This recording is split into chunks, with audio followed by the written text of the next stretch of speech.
I am a 30-year-old man and my wife. Claire is also 30. We met almost a decade ago in college and have shared what I believe was a happy and healthy marriage. Both of us were thriving in our careers, and we were eagerly awaiting the arrival of our first baby. Life seemed perfect until a few weeks ago it all started on what was supposed to be a celebratory night. It was my 30th birthday and Claire had planned a special dinner at a fancy restaurant. She looked stunning in her dress and her baby bump was just starting to show, filling me with pride and excitement for the future we were building together. We had spent hours talking about the nursery, picking out names and dreaming about becoming parents. Claire had even shared her desire to leave her job to be a full-time mom, a plan I wholeheartedly supported as we were financially stable enough for one of us to stay home. However, in the days leading up to my birthday dinner, Claire had been unusually anxious. I chalked it up to hormonal changes and the stress of her demanding job. Her boss had been calling her in at odd hours and keeping her late. I trusted her completely and didn't think to question anything, believing we were both on the same page about this exciting new chapter in our lives. When we arrived at the restaurant, I was filled with anticipation. We had chosen a place we hadn't visited in years, a spot filled with wonderful memories. Just as we started our appetizers, a man approached our table. He was dressed in a suit and held a thick manila envelope. I was confused about why he was coming to us, but Claire stiffened immediately, her eyes fixed on the envelope like it was a ticking time bomb. The man addressed her.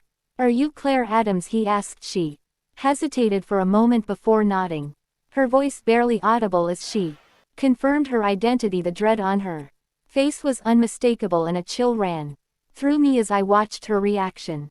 Without another word, the man placed the envelope on the table in front of her and said, "You've been served. You are required to appear as a witness in the divorce trial of John and Emily Saunders." Then he turned and walked away, leaving me in stunned silence. My heart raced as I tried to process what had just happened. I expected Claire to laugh it off, to dismiss it as a mistake or some kind of misunderstanding. Instead, she sat there frozen, her eyes wide and her hands trembling as she stared at the envelope. I urged Claire to open the envelope, my concern growing by the second. With trembling hands she tore it open, her face turning pale as she read its contents. She revealed that her boss's wife Emily had made allegations against several women in the office, accusing them of being involved with her husband. To my shock, CLA was among those named. Emily suspected infidelity, claiming her husband was sleeping around and implicating Claire as one of the culprits. My mind spun with disbelief. CLA worked for the man. How could she possibly be involved in something so scandalous? She shook her head, avoiding my gaze, and insisted she didn't know what the accusations were about. She said it must be a misunderstanding. Her response only deepened in my confusion and unease. The more I listened, the harder became to silence the pounding in my chest. I desperately wanted to believe her, especially since she was pregnant and we were building a life together, but in hindsight I couldn't ignore the nagging doubts that began creeping in.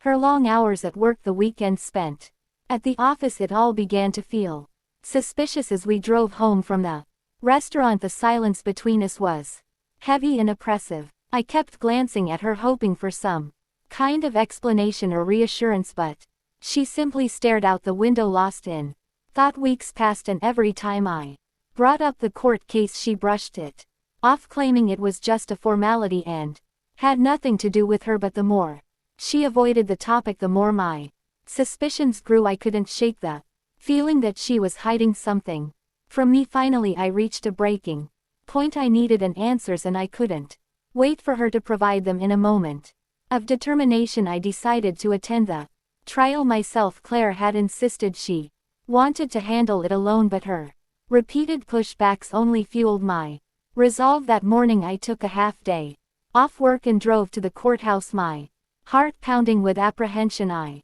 planned to blend in unnoticed, but as soon as I entered the courtroom I felt the weight of several surprised gazes.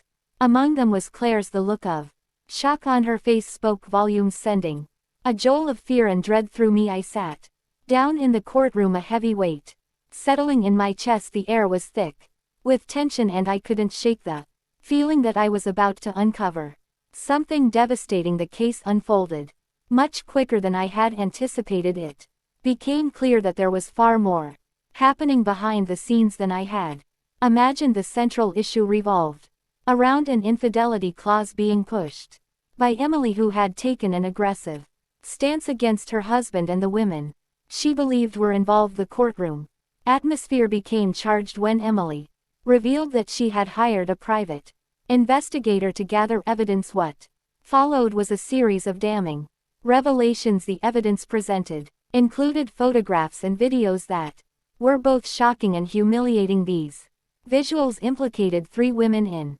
various indiscretions. As the judge reviewed the material, it became clear that Claire was the only one from her office involved. The other 2 women were part of the couple's social circle. When it came time to testify, the atmosphere in the courtroom shifted dramatically. Each of the 3 women was summoned to speak about their relationship with Claire's boss. Graphic details emerged as they described their involvement, painting a picture I was wholly unprepared to face. The air in the courtroom was thick with emotion. Claire, sitting nearby, responded to the judge's questions with tears streaming down her face. My heart sank as I watched her pain unfold, the reality of our crumbling relationship crashing over me like a tidal wave. The judge probed deeply, asking about hotel stays, times and dates. Each confirmation from Claire felt like a dagger to my chest, but nothing could have prepared me for the next revelation. When the judge inquired if she was the person in the photographs presented as evidence, Claire hesitated, her voice trembling as she admitted it was her. In that moment it felt as though the ground had disappeared beneath me, shattering everything I believed about our life together. Then came the worst moment of all. A video was played, one that only Claire and the judge could see. I watched in horror as CLA broke down, unable to bear what she was witnessing. She sobbed uncontrollably and ultimately admitted that she was in the video with her boss. The judge's voice broke through the haze of my disbelief, asking Claire if she recognized herself in the images. After a long pause, she finally whispered yes. Hearing her cry out my name, her face contorted in horror and her voice pleading for me to let her explain felt like a dagger twisting in my heart. Overwhelmed, I stood up, my legs weak and shaking from the adrenaline coursing through me. I couldn't bear to listen anymore. I turned and walked out of the courtroom, each step echoing in the silence. Claire's desperate sobs and pleas faded behind me as I pushed through the doors into the cool air outside. In the weeks that followed, I isolated myself from Claire, staying with friends and family. I needed space to think, to process the betrayal that had cut me so deeply. She begged for a chance to explain, but I couldn't even look at her. The thought of her infidelity consumed me and I felt trapped in a fog of confusion and pain. One night I awoke in a cold sweat, fixating on the baby she was carrying, my mind raised with questions. Did the affair begin before or after she got pregnant? Was the child even mine? The uncertainty gnawed at me until I confronted Claire, demanding a prenatal DNA test. She resisted at first, but eventually agreed when I suggested I might consider staying. At the baby turned out to be mine, I needed to know the truth, no matter how much it hurt. Weeks later, I sat at the kitchen table, trembling as I opened the sealed envelope containing the test results. My heart sank as I read the words, "The probability of paternity is 0%.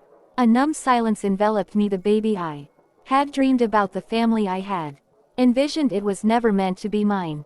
It was as if I had been living a nightmare. With a heavy heart, I drove back to our house. I found Claire sitting on the bed, her eyes red and swollen from crying. She looked up at me, a flicker of hope in her gaze. Without a word, I tossed the paternity results onto the bed. My voice was flat as I said, "It's not mine."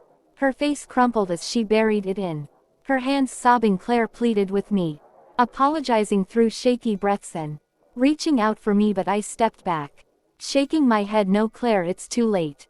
You lied to me, you betrayed me, you expect me to forgive you and raise Another man's baby, her cries intensified.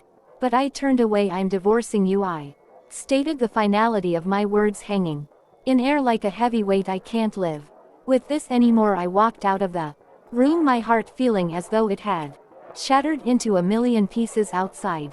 I broke down for the first time in weeks, crying uncontrollably as the reality of my situation hit me. Claire's betrayal had destroyed everything, the love, the trust, the future we had envisioned together. The divorce itself was straightforward. After CLA's affair became public, her boss's wife's lawyer contacted me offering the incriminating video evidence. Claire tried to contest a divorce, but the courts denied her request. I walked away from the last 10 years of my life, leaving behind the memories and the dreams we had shared. I have since moved on, but Claire remains a single mother, still living in the house we bought together. I chose to take more cash from our savings to ensure she could raise the baby in a stable environment. As for Claire's affair partner, he eventually faced consequences for his actions. Let's just say he spent some time recovering in the hospital a few months later. I am a 30-year-old man and my wife